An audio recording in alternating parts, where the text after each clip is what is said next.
الحمدللہ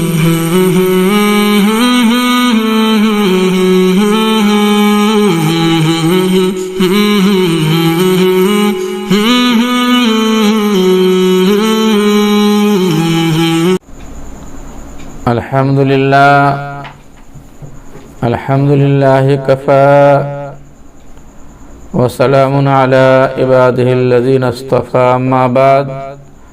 فاعوذ باللہ من الشیطان الرجیم بسم اللہ الرحمن الرحیم انا اعطیناک الکوثر فصل لربک وانحر ان شانئک هو الابتر صدق اللہ العلی العظیم۔ محترم ناظرین، سامعین، ذی الحجہ کا مبارک مہینہ بالکل سامنے ہے۔ ہم سب کے لیے ضروری ہے کہ اس کی تیاری شروع کر دیں۔ تیاری میں سے ایک تو یہ ہے کہ اپنے دلوں کی صفائی ستھرائی ہو، نیتوں کی درستگی ہو اور جسم و جان کی بھی اصلاح ہو۔ جسم و جان کی اصلاح کیا ہے کہ ذی الحجہ سے پہلے جو صفائی سے متعلق ہے،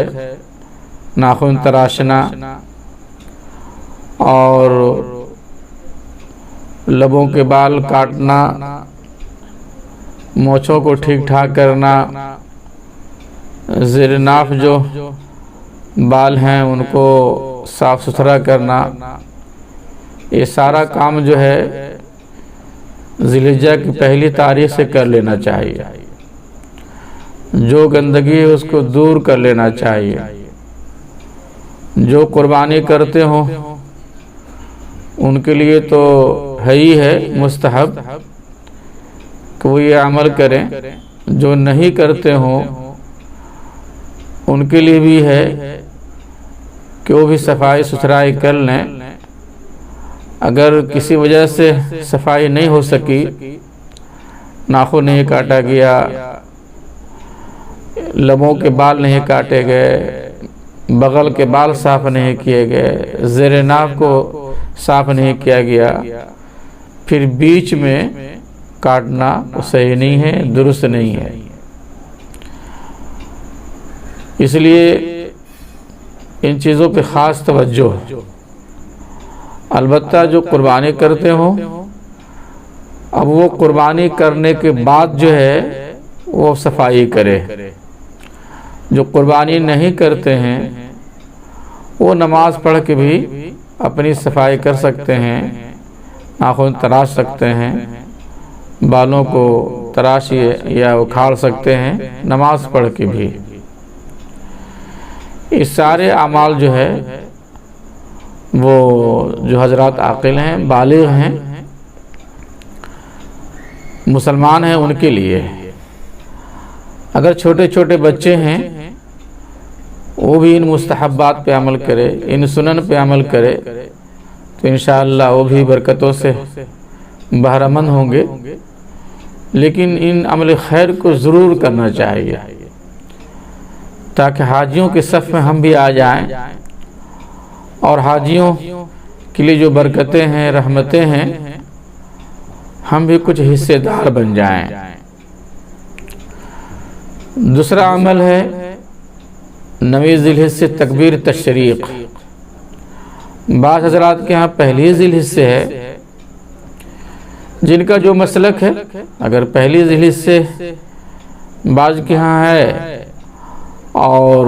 جو لوگ اس کو فالو کرتے ہیں تو کرنا چاہیے۔ پہلی ذی الحجہ سے ہر نماز کے بعد بآواز بلند اس کا اہتمام کریں، چونکہ احناف کی ہاں 9 ذی الحجہ سے لے کے 13ویں ذی الحجہ کے عصر تک، تو جو لوگ ان کے پیروکار ہیں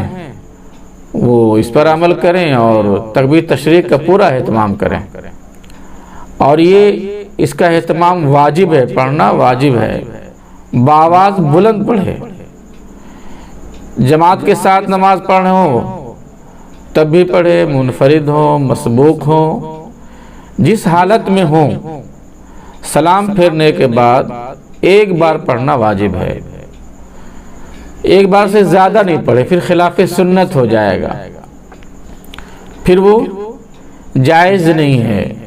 بدعت میں شمار ہو جائے گا۔ ہمارا عمل وہی ہے جو سنت سے ملتا ہو، بڑا سے بڑا عمل ہو، سنت سے اگر الگ ہے تو پھر اس کی کوئی حیثیت نہیں ہے۔ ہم چھوٹا عمل نہیں دیکھتے ہیں، ہم بڑا عمل نہیں دیکھتے ہیں، ہم یہ دیکھتے ہیں کہ سنت سے اس کا رشتہ ہے کہ نہیں ہے، سنت سے اس کا تعلق ہے کہ نہیں ہے۔ اگر سنت سے تعلق ہے تو ہمارے لیے بہت بڑا عمل ہے۔ تکبیر تشریق بڑے اونچے کلمات ہیں، موحدانہ کلمات ہیں، توحید کا اعلان ہے، اللہ کی بڑائی اور کبریائی کا اعلان ہوتا ہے، بندہ مومن اقرار کرتا ہے، لیکن وہ بھی ایک سسٹم کے ساتھ، سنت کی روشنی میں، اپنی طرف سے کچھ بھی نہیں۔ جی، 9ویں ذی الحجہ سے شروع کرے گا بندہ مومن، 13ویں ذی الحجہ کے عصر تک کرے گا۔ یہ نہیں کہ مغرب میں بھی کر دیا، یہ نہیں کہ 14ویں ذی الحجہ کو پڑھنا شروع کیا، پھر وہ بدعت میں شمار ہو جائے گا، خلاف سنت کہا جائے گا۔ تکبیر تشریق یاد کرنا چاہیے، بہتوں کو یاد بھی نہیں ہوتا ہے۔ ارے بھائی، یہ تکبیر تشریق جنہوں نے ابراہیم علیہ السلام نے اس کو ادا کیا ہے، جبریل علیہ السلام نے اس کو ادا کیا، اسماعیل علیہ السلام نے ادا کیا ہے، ان حضرات کی زبان مبارکہ سے ان کلمات کا ظہور ہوا ہے، صدور ہوا ہے۔ کم سے کم ان کلمات کو دہرا کر کے، ان کلمات کا ورد کر کے جو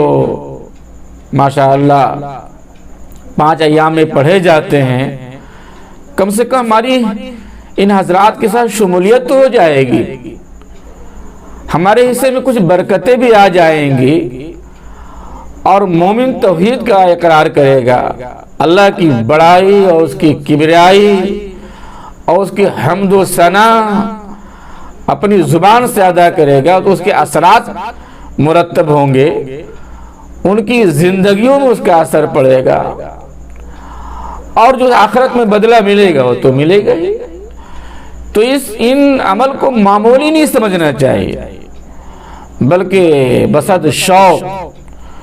اور پورے محبت سے اس کو عمل کرنا چاہیے۔ گھروں میں اس کی تعلیم ہو، ایک دوسرے کو سیکھنے سکھانے کی ترغیب ہو، ماحول بنایا جائے، ایک دوسرے سے پوچھا جائے، استفسار کیا جائے کہ بھائی تکبیر تشریق یاد ہے۔ ساتھ ساتھ یہ بھی خیال رہے کہ ہمارا کوئی بھی تہوار، ہمارا کوئی بھی پرب ایسا نہیں ہے جس سے کسی کو تکلیف پہنچے۔ ہمارا تہوار خیر سگالی کا پیغام دیتا ہے، ہمارا پرب ایک دوسرے کو محبت اور پیار کا سندیش دیتا ہے۔ ہمارے تہوار سے اگر کسی کو تکلیف پہنچ گئی تو تہوار کا مقصد فیل ہو جائے گا۔ ہمارے پرب سے ہمیں یا ہمارے بھائی کو یا برادران وطن کو کوئی تکلیف ہو رہی ہے تو یہ پرب کا گویا کہ مقصد فیل ہو جائے گا۔ ہمارا تہوار محبت بانٹتا ہے۔ ہمارے یہاں ایک دوسرے کو اذیت دینا، ایک دوسرے کو تکلیف دینا جائز ہی نہیں ہے بھائی، جی جائز نہیں ہے۔ اس لیے ہماری عید ہو یا بقرعید ہو، ہماری کوشش یہ ہو کہ ہمارے تہوار سے بھائی کو تکلیف نہ ہو، صفائی کا خیال رکھا جائے، گندگی کہیں پھیل گئی ہو اس کو دھویا جائے، تعفن نہیں ہو، چونکہ قربانی ایک عمل ہوتا ہے۔ اب ظاہر سی بات ہے کہ جب قربانی ہوگی تو کچھ دیر کے لیے گندگی پھیلے گی، تو ان گندگیوں کو دور کیا جائے، چاہے تعفن نہ ہو، جراثیم پیدا نہ ہو، دوسرے کو تکلیف نہ ہو جائے۔ ان باتوں کا خیال رکھا جائے، اور ساتھ ساتھ اپنے پرب میں، اپنے تہوار میں اپنے بھائیوں کو شریک کیا جائے، جی گھروں پہ ان کو بلایا جائے، جو بھی محضر ان کو کھلایا جائے، قربانی کا گوشت بھی اپنے بھائی کو دے سکتے ہیں، برادران وطن کو آپ کھلا سکتے ہیں جو کھاتے ہیں، جن کا ان کے مذہب میں جواز ہے، جس کو جائز سمجھتے ہیں، اور جو جائز نہیں ہے وہ تو آپ اگر کھلا دیا بھول سے یا دھوکے سے تو یہ دھوکہ دینا بھی حرام ہے آپ کے لیے، جی اسلام نے دھوکہ دینے کو منع کیا ہے، الاسلام لا یخدع ولا یخدع، کسی کو دھوکہ مت دیجیے، کوئی بھی دھوکہ دینا جائز نہیں، تو دھوکے سے نہیں کھلانا چاہیے، جو آپ جانتے ہیں جو ہمارا بھائی کھاتا ہے وہ کھلائیے، قربانی کا گوشت ہے، خسی ہے، بکری ہے، وہ کھاتے ہیں، آپ کھلا سکتے ہیں، جائز ہے، بلکہ بہتر ہے کہ ان کو بھی کھلائیں۔ میرے محترم بزرگ دوستو، بھائی کو تکلیف دینا، انسان کو تکلیف دینا تو بہت دور کی بات ہے، جو آپ جانور ذبح کر رہے ہیں یہ آپ کی کوشش کو ان کو بھی تکلیف نہ ہو۔ حلقوم پہ جو چھری چلائی جاتی ہے، ایسا نہیں ہے کہ آپ جو ہے حلقوم پہ چھری چلاتے رہیں اور اس کو تکلیف دیتے رہیں، نہیں، تیز چھری ہو، اور جہاں پر ذبح کرنے کی جگہ ہے، ایک جگہ بنی ہوئی ہے،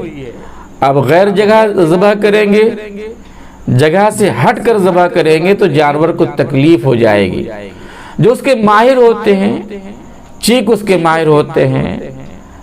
قصاب اس کے ماہر ہوتے ہیں، ان سے آپ پوچھ لیجئے، ان سے معلوم کر لیجئے، اور وہیں پر جو ہے آپ چھری چلائیے، وہ بھی کن چھری نہ ہو، بھوتری چھری نہ ہو، تاکہ جانور کو تکلیف نہ ہو۔ اس بات کا بھی خیال رہے کہ جانور کے سامنے جانور کو ذبح نہ کیا جائے، جی یہ سب اسلام کی تعلیمات ہیں بھائی، ہم نے تعلیمات کو فراموش کر دیا ہے، جی جانور کے سامنے بھی جانور کو ذبح نہ کیا جائے، اور جانور جو ذبح ہو جائے پھر بھی کوشش ہو کہ فوری طور پہ چمڑا نہ نکالا جائے، ان کو تھوڑا موقع دیا جائے ٹھنڈا ہونے کا، مرنے کے بعد بھی اور ذبح ہونے کے بعد بھی اس بات کا خیال رہے کہ کم سے کم تکلیف ہو۔ یہ اسلام کی تعلیم ہے، جانوروں کو تکلیف نہ ہو، چاہے جائے کہ ایک انسان کو تکلیف دے، ایک انسان دوسرے انسان کے لیے وہ کام کرے جس سے اس کی زندگی اجیرن ہو جائے، اس کی زندگی جہنم بن جائے، اس کے لیے باعث مصیبت ہو جائے، نہیں بھائی، اسلام جو ہے امن بانٹتا ہے، اسلام جو ہے پیار بانٹتا ہے، عدل بانٹتا ہے، محبت بانٹتا ہے، ہر عمل سے محبت رکھے، ہر عمل سے، یہ بھی کوشش ہو کہ اس کا 3 حصہ کیا جائے، جی اور 3 حصوں میں جو ہے اپنا بھی رکھا جائے، 2 احباب کو دیا جائے، غربا کو تقسیم کیا جائے۔ یہ بھی اسلام ہے کہ اگر آپ لمبے پریوار والے ہیں آپ پورا بھی رکھ سکتے ہیں، اور اگر آپ نے پورا رکھ بھی لیا اس کے باوجود بھی آپ پر کوئی مواخذہ نہیں ہوگا، آپ اس کو اپنے گھر میں استعمال کر سکتے ہیں، لیکن بہتر اور مستحب اور سنت یہی ہے کہ 3 حصوں پہ منقسم کر کے جو اس کے مستحق ہیں، جو جن کا ان کا حق ہے مالک کے غریبوں کو تقسیم کیا جائے، 2 احباب کا بھی حق ہے، اور اپنے پریوار میں اپنے اہل و عیال میں بھی اس کا استعمال کرے، وہ بھی اس کا بھی حق ہے۔ تو تینوں جہاں پہ اس کا جو ہے اگر تقسیم کیا جائے تو یہ بھی اچھا ہے، پورا رکھ لیتے ہیں یہ بھی ٹھیک ہے۔ مان لیجئے کہ اور اس میں جو ہے اشتراک ہے، شرکت والی قربانی ہے، تو اس میں بھی اس کا دھیان دیا جائے کہ بالکل ناپ کر کے، تول کر کے، وزن کر کے اس کو بالکل بانٹا جائے، اور جس کا جو حق پہنچایا جائے۔ اگر آپ خود ہی آپ کر رہے ہیں، ساتوں نام آپ ہی کے گھر کا ہے، آپ ہی کا ہے وہ، تو آپ کسی طرح سے بھی اس کو اب استعمال کر سکتے ہیں، یوز کر سکتے ہیں، لیکن اس میں اگر 7 آدمی شریک ہیں یا چند آدمی اس میں شریک ہیں پھر تو آپ کو وزن کر کے تقسیم کرنا چاہیے، اور یہی سنت ہے، یہی مستحب ہے۔ میرے محترم بزرگ دوستو، قربانی کے بڑے بڑے مسائل ہیں، ان کو جاننا چاہیے، اس کو سمجھنا چاہیے، علماء سے پوچھنا چاہیے، جانکاری لینی چاہیے۔ اگر کوئی غریب بھی کرنا چاہے کر سکتا ہے، وہ بھی برکت حاصل کر سکتا ہے۔ اگر کوئی قرض دار ہے، بہت سارا قرضہ ہے، تو یہ نہیں کہ قرضہ کا بہانہ بنا کر کے بھائی ہم تو قرض دار ہیں، کیا قربانی کریں، پر تو قربانی واجب نہیں ہے، ہم مقروض ہیں۔ بہانہ نہ بنائیے۔ مالی آپس اتنے اسباب ہیں، اتنے آپس مال و متاع ہیں کہ حوائج اصلیہ سے بھی زیادہ ہے۔ اگر آپ دینا بھی، قرضہ کو وصول کرنا بھی چاہیں گے، وصول کر بھی دیں گے، تب بھی آپ پاس مال نصاب کے آپ مالک بنے رہیں گے۔ آپ پھر قربانی کیجئے، قرضہ کو بہانہ مت بنائیے کہ عظیم عمل ہے، یہ موقع ہمیشہ ہاتھ نہیں آتا ہے، اس برکت میں اپنے آپ کو شامل کیجئے۔ اس بات کا بھی خیال رہے کہ جو آپ جانور ذبح کر رہے ہیں بالکل ہر عیب سے پاک ہو، لنگڑا نہیں ہو، لولا نہیں ہو، اندھا نہیں ہو، اسی طریقے سے پوری مکمل سینگ ٹوٹی ہوئی نہیں ہو کہ بالکل گدی نظر آ رہی ہے۔ تو ان باتوں کا خیال رکھیں، چونکہ آپ اللہ کے حضور پیش کر رہے ہیں، معائب سے پاک ہو، نقائص سے بالکل مبرہ ہو، خوبصورت جانور ہو، فربا جانور ہو۔ جی اللہ کا حکم ہے لن تنالوا البر حتی تنفقوا مما تحبون۔ ایسے بڑے بڑے مسائل بھی ہیں، عیب ہے تو کتنا عیب ہے، جی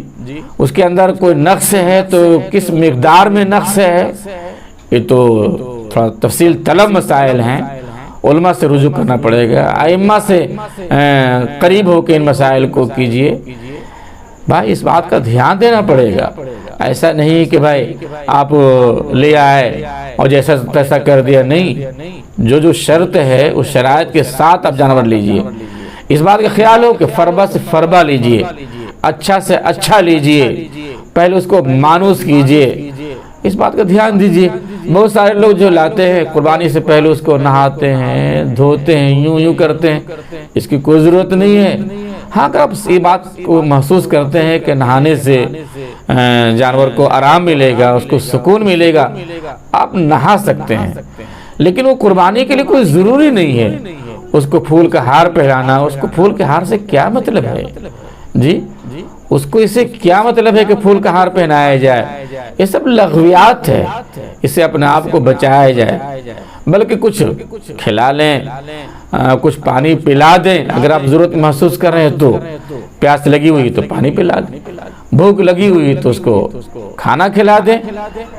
وہ بھی کوئی شرط میں سے نہیں ہے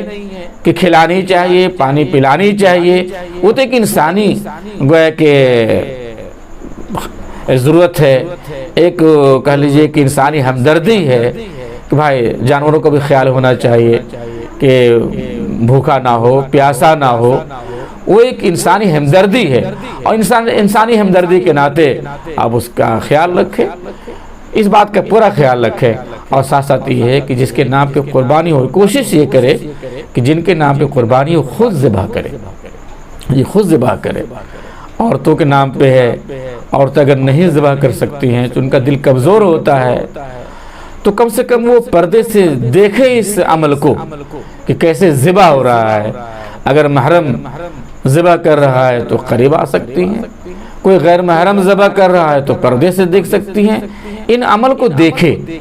اور وہ منظر کو سامنے لائے جو منظر ابراہیم علیہ السلام نے منا کے میدان میں پیش کیا تھا، اس تصور کو تو کم سے کم دل میں بیٹھائے۔ ہر ذبح کرنے والا، ہر قربانی دینے والا، ہر اس سنت کو ادا کرنے والا اس منظر کو سامنے لائے کہ منا کا میدان ہے، ابراہیم علیہ السلام کے ہاتھ میں چھرا ہے، اسماعیل علیہ السلام سوئے ہوئے ہیں، سموتات کا جذبہ لے کر اور سموتات کی چادر اوڑھ کر پڑے ہوئے ہیں زمین پر، اللہ اکبر۔ اور ابراہیم علیہ السلام بھی پورے جذبے سے سرشار ہو کر